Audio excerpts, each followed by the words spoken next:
Can your bourbon collection keep you healthy?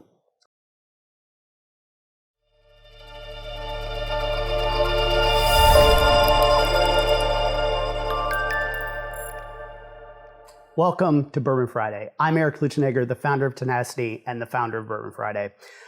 I thought I'd go over something that I've been seeing a lot of on social media since the beginning of all this COVID mess.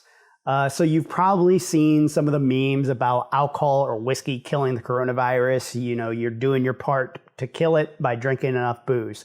You may have also seen this week a story about a German virologist named Jürgen Riesland, who came out and said that whiskey could protect you from COVID-19. It's not exactly what he said, but, you know, it's headlines. But what are the facts about all of this? We've talked about medicinal alcohol in the past a lot before, but can your bourbon collection keep you healthy? So what Riesland was actually saying was that alcohol does deactivate the virus. It's why hand sanitizers work. Therefore, you could kill viruses inside of your stomach that you had ingested.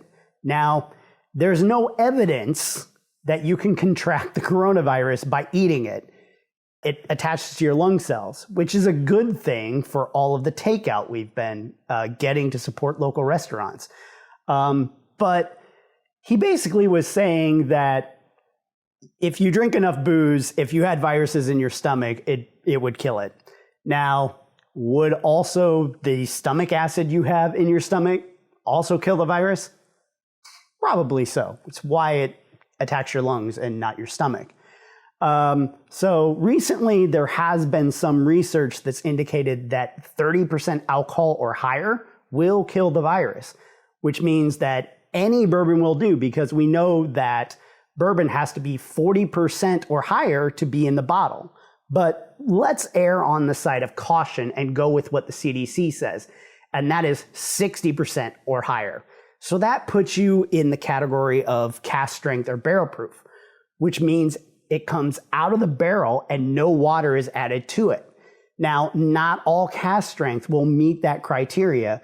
What you're looking for is 120 proof or higher. I only have a couple of those up here. So what 120 proof or higher, what does that even mean? In the US, proof means double the alcohol by volume. So 60% is 120 proof. Now, proof originally was a measure created by the British to determine the alcohol content and whether it was high enough in a spirit. And what they did was they would soak a gunpowder pellet in the alcohol, and then if it burned, it was then proofed. So you absolutely can sanitize things with whiskey, including the inside of your stomach. A few years ago, when I was down at Buffalo Trace, they did this exercise to actually sanitize hands. And now, to be clear, I've washed my hands a few times before doing this. So what they basically did, and this is White Dog, actually from Buffalo Trace. I bought this there, and they did it with their White Dog. This is 125 proof, 62.5%. So basically what they did is they pour a little bit of alcohol in your hands, and then they have you rub it together. You take a sniff, and you're going to get something different every time. You rub it together some more, you smell some more. Now, you might smell things like bread. You'll definitely smell the ethanol when you first touch it, but every single time you're going to get a different smell. Now, it's probably a lot of grains, the corn, the wheat, the rye, all of these different things. That's what you're going to get. Now, be sure, if you're going to get your hands close to your face, wash your hands, don't touch your face, all that stuff. So alcohol that's over 60% can actually be kind of hard to find. And really that's because, bourbon can only be distilled up to 160 proof legally to be bourbon. And it can actually only go into the barrel at up to 125 proof. So you've got three big proof numbers there: 80 proof in the bottle, 160 proof distilled, and 125 proof into the barrel. So you can see like there's not a lot of room to get to that proof.